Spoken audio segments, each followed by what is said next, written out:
Picture this: dealership lots across Europe and America, dotted with Maseratis gathering dust under protective covers. Price tags slashed by 30, 40, sometimes 50% on machines that once commanded six-figure premiums without negotiation. There was a time when Maserati's roar turned heads on every boulevard. Ferrari's silhouette meant instant envy, a symbol you'd arrived at the absolute peak. Rolls-Royce didn't just redefine luxury, it was the definition, the gold standard against which all other opulence was measured. Magazine covers, red carpet arrivals, celebrity garages that read like automotive museums. These weren't just cars. They were status declarations, cultural artifacts, investments in identity itself. But now, whispers of bankruptcy echo through boardrooms in Maranello, Crewe, and Gaydon. Discount tags appear where exclusivity once reigned supreme. Empty showrooms haunt the brands that built empires on desire alone. How did brands that symbolized wealth, status, and unattainable aspiration fall so fast? How does a company that once made billionaires wait years for allocation suddenly struggle to move inventory? From oversaturation to identity crises, from electric vehicle gambles gone wrong, to the erosion of mystique itself. Each brand has its own tragic story. But beneath the surface, a shared pattern emerges, a common thread that connects their decline. We'll count down from the brands teetering on the absolute edge of collapse to the one that, surprisingly, still holds its crown against the storm. Number 1 will shock you because it's not who you think. Fasten your seatbelts. Luxury is about to take a hard turn. For 10, Maserati. Once, the Trident badge carried the weight of Italian racing heritage and impossible style. Maserati wasn't just exotic. It was the choice for those who wanted Ferrari performance wrapped in something slightly more subtle, more sophisticated. Then came the identity crisis. Maserati tried pivoting to electric. The market didn't follow. They attempted mass appeal. Exclusivity vanished. They promised a future-forward supercar. It was canceled before production. The numbers tell a brutal story. Sales collapsed by 57%. 57. More than half their customer base simply evaporated, choosing silence over the once unmistakable Italian roar. Heavy losses followed, production cuts, dealer network uncertainty. The brand that once sat proudly between affordable sports cars and hypercar territory now occupies an awkward middle ground. Too expensive to be accessible, too common to be truly special. Think of it like a fading trust fund. The name still carries weight at cocktail parties, but the actual resources behind it have quietly dwindled. Or that rare masterpiece that somehow ended up in the bargain bin because nobody remembers why it mattered. Maserati became the overplayed song. Once thrilling, now just background noise you tune out. Next up, Aston Martin faces an even more dramatic struggle. Number 9. Aston Martin. James Bond's choice. British elegance meeting raw performance in perfect harmony. For decades, Aston Martin represented sophisticated power, the car for the man who conquered boardrooms before breakfast and conquered alpine passes before dinner. But sophistication doesn't pay the bills when leadership keeps changing. Leadership churn created strategic whiplash. EV plans delayed, then rushed, then delayed again. Every pivot burned cash and credibility. Sales projections looked ambitious on paper, collapsed in reality, job cuts swept through. Stock prices exhausted investor patience. The brand that once meant suave confidence now signals precarious status. Buying an Aston Martin in 2025 feels less like joining an exclusive club and more like betting on a turnaround story. The emotional shift is devastating. Aston was never about raw numbers. It was about being the thinking person's supercar, the cultured alternative to Ferrari's flash. When that narrative crumbles, what's left? Imagine a trust fund that can't find its return, burning principle just to maintain appearances. Or that overbottled spirit that diluted its formula to reach more shelves, only to find the original admirers have moved on. It's like ordering a luxury burger that somehow lost its flavor between concept and execution. Expensive ingredients, proper presentation, but the magic that justified the premium is just gone. Infiniti once rivaled Lexus as the future of Japanese luxury. Now its relevance is fading fast. So say, Infiniti. Remember when Infiniti launched as Nissan's sophisticated answer to Lexus and BMW? Remember when their design language felt fresh? When the Q45 promised a credible alternative to German domination? That promise aged poorly. The portfolio stagnated. While competitors evolved, Infiniti released variations on themes from a decade ago. The appeal weakened with every model year that brought minor updates instead of bold reinvention. Analysts don't mince words. The future looks bleak. Sales remain stagnant despite incentives, despite marketing pushes, despite the occasional redesign that feels more like rearranging deck chairs than reimagining the ship. Infiniti became forgettable. And in the luxury market, forgettable is fatal. You can survive being controversial, even divisive. You cannot survive invisibility. Think of it as a savings account barely earning interest while inflation quietly erodes its value. Technically still there, technically still an asset, but effectively losing ground every day. Or that background track nobody remembers from an album everyone else quotes. Technically present, technically part of the experience, but utterly disposable. BMW's struggles in key markets are shaking even this established giant. There's 7. BMW the benchmark, the ultimate driving machine. For generations, BMW defined what sporty luxury meant. Precise handling wrapped in premium materials, performance, married to practicality. But even blue-chip brands stumble when foundations shift. Pricing pressures emerged in markets that once absorbed any premium BMW demanded. Chinese market share eroded as local brands offered comparable technology at fractions of the price. Suddenly, the calculus changed. Discounts started appearing. Not massive, not desperate, but present. When BMW dealers offer incentives, the message reverberates. Something fundamental has shifted in the luxury hierarchy. Double-digit sales drops in crucial segments. The 3 Series, once untouchable, now competes rather than commands. The confidence that defined BMW ownership, that sense of making the obvious, correct choice, has given way to cautious uncertainty. It's like watching a blue-chip stock slip during a downturn. Still quality, still established, but the aura of invincibility has cracked. The premium feels less automatic, more negotiable, or that gourmet burger on clearance. Still good ingredients, still proper. Preparation, but the fact that it's marked down changes how you perceive the value. Mercedes-Benz, the iconic comfort brand, faces similar cracks in its premium armor. Winner 6. Mercedes-Benz, the pinnacle. 3-pointed star as cultural shorthand for success itself. Mercedes-Benz didn't just build cars. They built the automotive equivalent of first-class travel, rear-seat boardrooms, technology showcases wrapped in timeless elegance.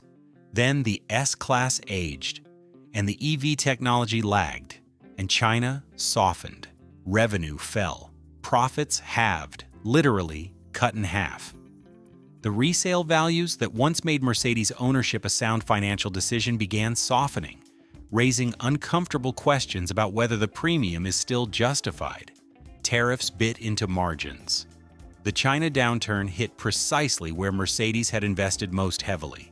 The comfortable assumptions that underpinned the brand's dominance, stable demand, premium pricing power, technological leadership, all faced simultaneous challenges.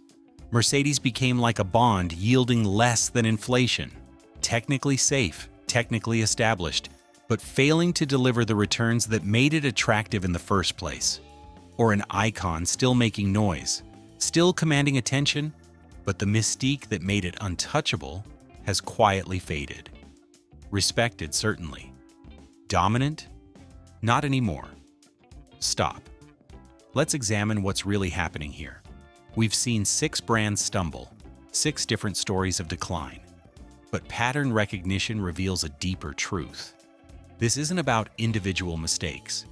It's about the fundamental DNA of luxury experiencing mutation. Oversaturation killed mystique. When Maseratis became common in shopping mall parking lots, they stopped being special. When BMW offered 27 different models, the brand meant everything and therefore nothing. Loss of exclusivity eroded status value. Luxury is scarcity. When production scales to meet demand, luxury transforms into mere premium. The difference is existential. EV missteps burned credibility and cash. Brands promised electric futures without infrastructure, technology, or consumer readiness. The gap between marketing and reality destroyed trust. Brand dilution followed inevitably. Stretch a nameplate across SUVs, sedans, coupes, and crossovers, and eventually, the core identity dissolves into generic premium. If you're deep into this breakdown, hit that like button, because the next brands will shock you. These aren't struggling challengers, these are the legends, the absolute pinnacle, and they're feeling the pressure too. Number 5. Porsche, the sports car legend.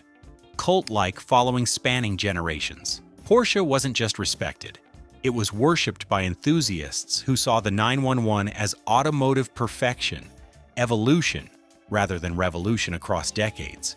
But even legends bleed when ambition outpaces wisdom. The EV strategy felt over-ambitious, too many models too quickly, betting heavily on markets that materialized slower than projections promised. China, that massive growth engine, sputtered precisely when Porsche needed acceleration. Sales fell 10%, profits hammered, production realigned downward, always an ominous signal when a premium brand scales back capacity. The roar that defined Porsche, that flat 6 soundtrack of performance purity, is becoming recalibration. Electric Taycans are impressive, certainly, but they don't carry the same emotional weight. And when emotion drives purchase decisions at 6-figure price points, that matters enormously. Think of it like a hedge fund blowing its leverage. Sophisticated, intelligent, theoretically sound strategy, but when market conditions shift unexpectedly, even smart bets can become catastrophic. Or that mighty burger losing its signature spice. Still substantial, still well-made, but the element that made it worth the premium, worth the pilgrimage, has muted somehow. Rolls-Royce, the ultimate bespoke brand, shows cracks despite its prestige. Number 4. Rolls-Royce Ultra Luxury, bespoke craftsmanship, cultural symbol transcending mere transportation. Rolls-Royce occupied rarefied air where price tags were irrelevant and customization knew no limits. But even the top of the pyramid feels tremors from below. China demand cratered. Deliveries halved in regions that recently drove record sales. The ultra-wealthy pulling back sends seismic signals. When billionaires delay purchases, entire market segments freeze. Discount pressure emerged, not from Rolls-Royce directly, but from desperate sellers in secondary markets. When year-old phantoms sell at unexpected depreciation, the perception of timeless value investment cracks. Exclusivity gets challenged when too many Spirit of Ecstasies populate the same Monaco marina, the same Mayfair streets, the same Hong Kong business districts. Scarcity is relative, and lately, the relativity has worked against the brand. The silent status that defined Rolls-Royce ownership, that unspoken, unshakable confidence, is slipping. Not gone, certainly, but quieter, less certain than it was 3 years ago. It's like a private equity deal losing its edge. Still sophisticated, still premium, but the outsized returns that justified the commitment aren't materializing as projected. Or that rare bird you traveled continents to see, only to discover dozens of other birders photographing it simultaneously. Still rare, technically, but somehow less special than anticipated. Bentley is battling a global slump. What's left of its British heritage? 3. Bentley British bespoke luxury. Craftsmanship rivaling jewelry houses. Bentley represented old-world elegance meeting modern performance, the automotive equivalent of Savile Row tailoring. Then the global slump hit where Bentley lived most comfortably. Lowest revenue since 2020. Margin pressures mounting as costs rise, but pricing power weakens. The brand that never negotiated suddenly finds itself in a negotiation it didn't anticipate. Rising competition came not from direct rivals, but from adjacent luxury purchases. When choosing between a Bentley and alternative status signals, art, real estate, experiences, the Bentley competes differently than it did when automotive status reigned supreme. The elegance remains certainly. The leather smells right. The wood grain mesmerizes. The engineering impresses. But the emotional pull has quieted. Think of it like a savings account losing real value to inflation, not collapsing, not failing, but silently, persistently becoming less attractive relative to alternatives, or fine dining losing foot traffic. The quality hasn't changed, the chef hasn't left, but somehow the tables stay emptier than they used to. Even Ferrari isn't immune. Status is shifting in surprising ways. Number 2, Ferrari, the hyper-exotic. Genuine scarcity maintained through deliberate undersupply. Ultimate cultural cachet. Ferrari transcended automotive status to become pure aspiration. Posters on bedroom walls, dreams and garage fantasies, ultimate symbols of arrival. But even dreams face market forces. Price sensitivity emerged among clientele once considered price insensitive. China demand weakened among the ultra-wealthy who drove recent growth. Shipments fell, waiting lists, once measured in years, shortened noticeably. Pricing resets became visible.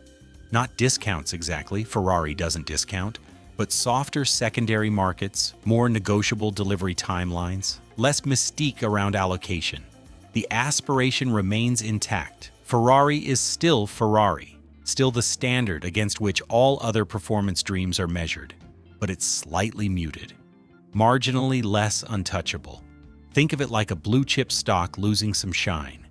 Still fundamentally sound, still desirable, but the premium multiple has compressed.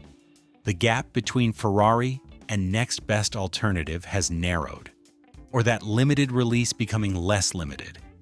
Still special, still sought after, but the extreme exclusivity that drove premium pricing has softened at the margins. And finally, the crown jewel, the brand that still defies collapse. Source to 1, Lamborghini, the survivor. Against all logic, against market headwinds, Lamborghini holds momentum. Not immunity. No brand is immune to macro forces, but resilience that defies the pattern consuming its peers. While others cut production, Lamborghini maintains scarcity discipline. While others chase volume, Lamborghini protects mystique. The V12 roar hasn't quieted. The scissor doors still stop traffic. The brand that Ferruccio built to spite Enzo still carries that rebellious, unapologetic energy. Less refined than Ferrari, less dignified than Rolls-Royce, and somehow perfectly positioned because of it. Collector demand holds. Auctions maintain heat. The cultural cachet hasn't eroded because Lamborghini never tried to be everything to everyone. It remained exactly what it always was. Loud, outrageous, utterly uncompromising.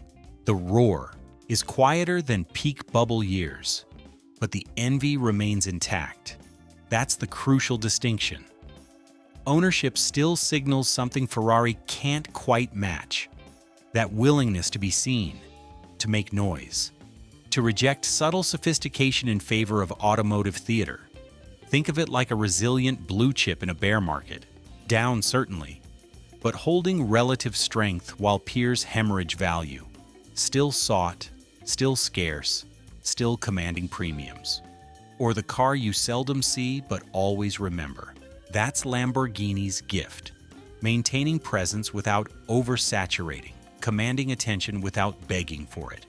Scarcity still rules luxury. Lamborghini understood that truth when others forgot it. Luxury isn't just product, never was. It's status wrapped in story, scarcity defended through discipline, emotional resonance built over generations. What we've witnessed across 10 brands is the erosion of those fundamentals. Oversaturation destroyed mystique faster than poor performance ever could. Resale collapse signaled that investment value, that rational justification for irrational spending, had evaporated. Identity drift left brands standing for everything and therefore nothing. EV pivots happen too fast or too slow, never at the right pace. China dependency concentrated risk precisely where geopolitical and economic currents shifted violently. Brand dilution chased quarterly volume at the expense of decade-long heritage. But here's what happens next. Quiet luxury rebounds as loud logos lose cachet. The brands that survive will embrace scarcity-first strategies, producing less to maintain more. Hybrid EV approaches will preserve soundtrack and soul while meeting regulatory demands. Full electric can wait for those brave enough to risk character for compliance. The prestige hierarchy will rebuild, but differently. Ownership will matter less than access. Stories will trump specs. Heritage will command premiums that technology cannot. Some of these 10 brands will emerge stronger, disciplined by crisis into sharper identities. Some will merge, consolidate, or quietly cease. The automotive landscape of 2027 will look dramatically different from today. Which brand shocked you most? Drop it in the comments below. And if you're fascinated by the hidden crises of luxury culture, the patterns invisible until they're unavoidable, hit subscribe. Because prestige doesn't collapse overnight. It erodes slowly, then suddenly. And we'll be here documenting every revelation. This is Lux Crisis, where status gets examined under pressure